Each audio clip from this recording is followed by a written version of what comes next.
Dear students, Assalamu alaikum. Here is Aydin Parveen with Chemistry First Paper online class arranged by KPB School and College. Today I am going to discuss heat of neutralization, Hess's law of constant heat summation, and standard heat of reaction and heat of formation under chapter 4. The title of chapter 4 is Chemical Changes.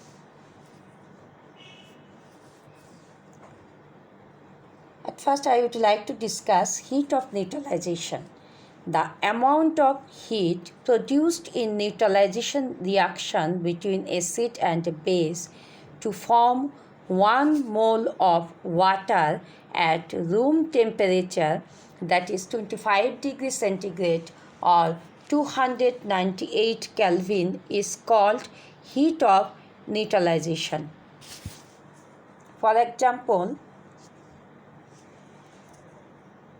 look here at 25 degree centigrade temperature, 1 mole dilute hydrochloric acid reacts with 1 mole dilute sodium hydroxide to produce 1 mole water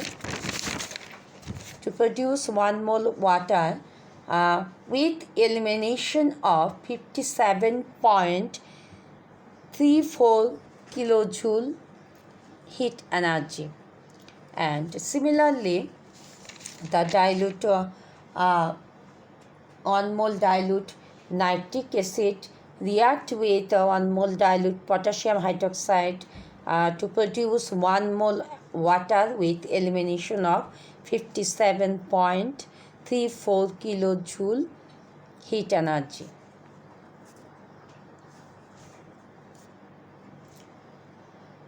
Now, I would like to discuss some important questions related to heat of neutralization. Our first question is, heat of neutralization of strong acid and strong base is constant. Explain why.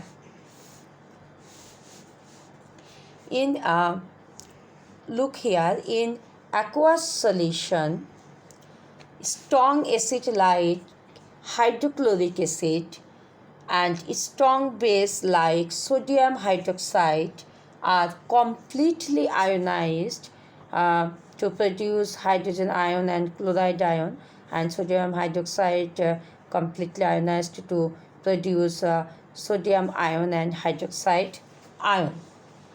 When a strong acid reacts with a strong base, the cation of the base, that is sodium, cation of the base, and the anion of the acid, that is chloride ion, remain unchanged. You know, they are called spectator ions. The ions which remain unchanged during reactions, they are called spectator ions. Actually, here hydrogen ion and hydroxide ion, which come from acid and base respectively, combine together to produce water. Therefore, the heat of reaction between strong acid and strong base is the heat of this reaction, that is hydrogen ion and hydroxide ion reacts and produce 1 mole water, then they eliminate 57.34 kilojoule heat. That's why in all cases of strong acid and strong base, the heat of neutralization value is the same. Now, another important question is, why is heat of neutralization of weak acid and strong base less than the constant value? That means 57.34 kilojoule. Here, look here, acetic acid is a weak acid and it ionizes only 0.42%. On the other hand, sodium hydroxide is a strong base and it ionizes 100% ionizes. And here, when hydrogen ion from acid and hydroxide ion from sodium hydroxide, that is base, react together and produce 1 mole of water, then they eliminate 55.2 kilojoule mole, 2 kilojoule heat, which is less than the standard value, that is 57.34 kilojoule. This is because during the neutralization reaction, acetic acid is gradually ionized. You know, acetic acid is weak acid and it doesn't ionize this fully. But in the reaction, during reaction, acetic acid is gradually ionized and some energy, about 22.2 kilojoule energy, is used up for this ionization. So we can say for the ionization of weak acid, that is acetic acid, some energy, about 2.2 kilojoule energy is absorbed. That's why the heat of neutralization is numerically less by this amount from the ideal value, that is 57.3 kilojoule. Similarly, if base is weak, like ammonium hydroxide, it is incompletely ionized and during the neutralization process it becomes fully ionized. Therefore, some energy is also used up in this process. So, the heat of neutralization of strong acid and weak base is numerically lower than the standard value, that means 57.34 kilojoule. And here the value is 51 kilojoule only. If both the base and the acid are weak, then more energy is needed for the complete ionization of both acid and base, and hence the heat of neutralization becomes more lower than standard value, that is 57.34 kilojoule, and here it may be only 50.4 kilojoule. Now another important question is, why is the heat of neutralization of hydrofluoric acid and sodium hydroxide more than the constant value? Here firstly, hydrofluoric, hydrofluoric is ionizes only 2.6%. Look here, hydrofluoric acid is ionizes only 2.60%. On the other hand, sodium hydroxide ionizes fully, that means 100%. And here firstly, hydrogen ion from hydrofluoric acid and hydroxide ion from base sodium hydroxide neutralizes together and produce 1 mole of water with the evolution of heat by mole by less than 57.34 kilojoule. And secondly, fluoride ion, this is fluoride ion, is the smallest negative ion. Its charge density is more. Therefore association of fluoride ion with water molecule is strong. Association, I repeat it again, association of fluoride ion with water molecule is strong. Hence, hydration energy of fluoride ion is little bit more than any other negative ions. So, excess hydration energy of fluoride ion is added up. Here, excess hydration energy of fluoride ion is added up to neutralization value. As a result, the summation of heat energy becomes 68.6 kilojoule. And I would like to clear another term here, hydration energy. What is hydration energy of ion? Due to the association of negative ion and positive ion with water molecule, due to the association of positive ion and negative ion with water molecule in aqueous solution, and thereby the energy liberated is called the hydration energy of ion.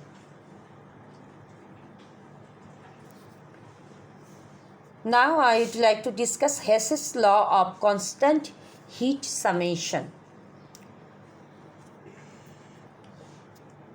Russian scientist G.H.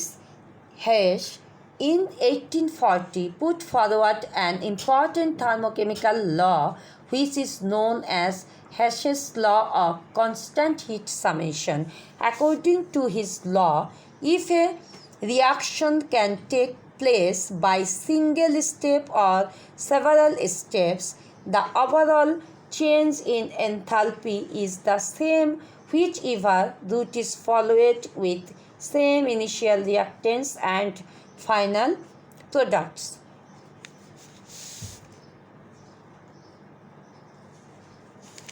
Look at the figure, please.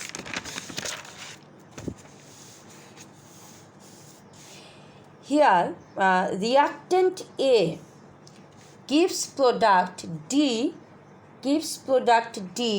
directly by a single step, and its change of enthalpy is del H1.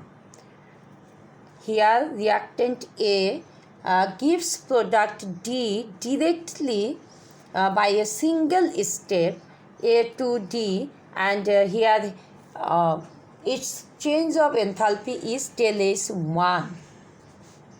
Again, the same reactant, that means A, produces D in two steps. At first, A is converted into B. Look here, A is converted into B, and here heat change is del H2. This is root 2, del H2. And in the second step, intermediate product B converted into D with enthalpy change del H3. And then, according to the Hess's law, del H1 equal to del H2 plus del H3. So, we can say the total enthalpy change in a reaction doesn't depend upon the route or path by which the reaction is brought about.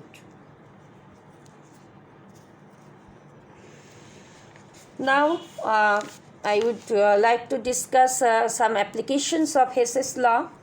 First, determination of heat of formation. There are many cases where the heat of formation cannot be determined by the calorimetric method. In such cases, the heat of formation can be determined by an indirect method, and that is based on Hess's law. For example, look at the figure, please. For example, the oxidation of sulfur.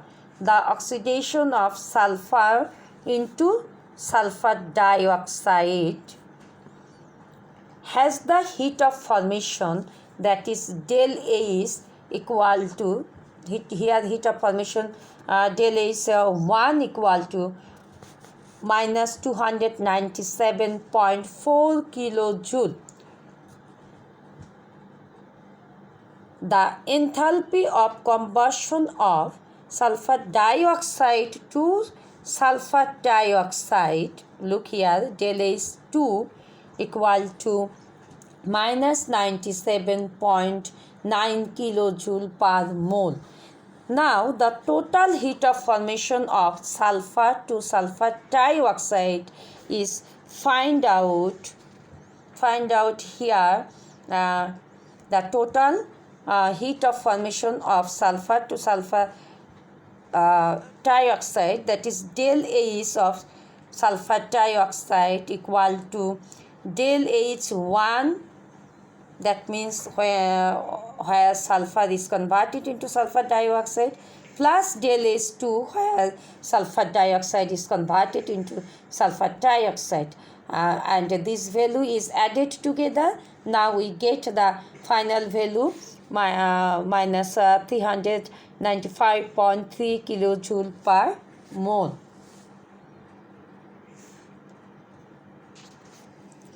Now another application of Hess's law is determination of standard heat of reaction. Hess's law can be used to determine the standard heat of the reaction from the knowledge of standard heat of formation of various reactants and products.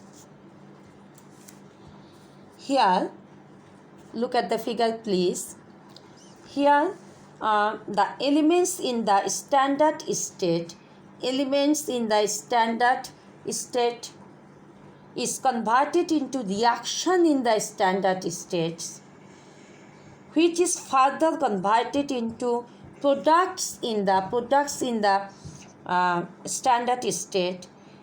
In this case, according to the Hess's law, the conversion of the elements in standard state of the products, we get del H naught 2 equal to summation of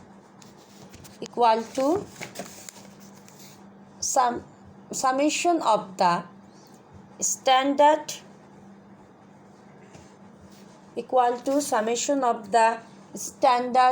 enthalpy of formation of product minus summation of the enthalpy of the formation of reactants. I repeat it again. Determination of standard heat of reaction, that is del H naught 2 equal to sum of the standard enthalpy of the formation of the product minus sum of the standard enthalpy of the formation of the reactants. That's way we can find out the determination of standard heat of reaction. Now I would like to discuss another topic, standard heat of reaction. Heat change accompanying the formation of 1 mole of a compound from its constituent elements,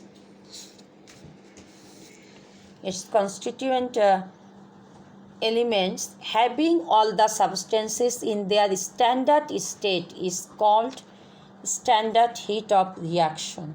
That means the main condition here is all the substances must be maintained their standard states. Then heat change del H naught for the reaction equal to sum of the heat enthalpy, sum of the enthalpy of formation of product minus sum of the enthalpy of formation of reactants. And I told it before that in this case standard state is maintained. And another topic is heat of formation. Here the heat of formation of a compound may be defined as the quantity of heat change during the formation of 1 mole of a substance from its constituent elements. Formation of compound may be defined as the quantity of heat change during the formation of 1 mole of substance. 1 mole of a substance. For example, and heat of formation is denoted by del F. Here the subscript F denotes formation. For example,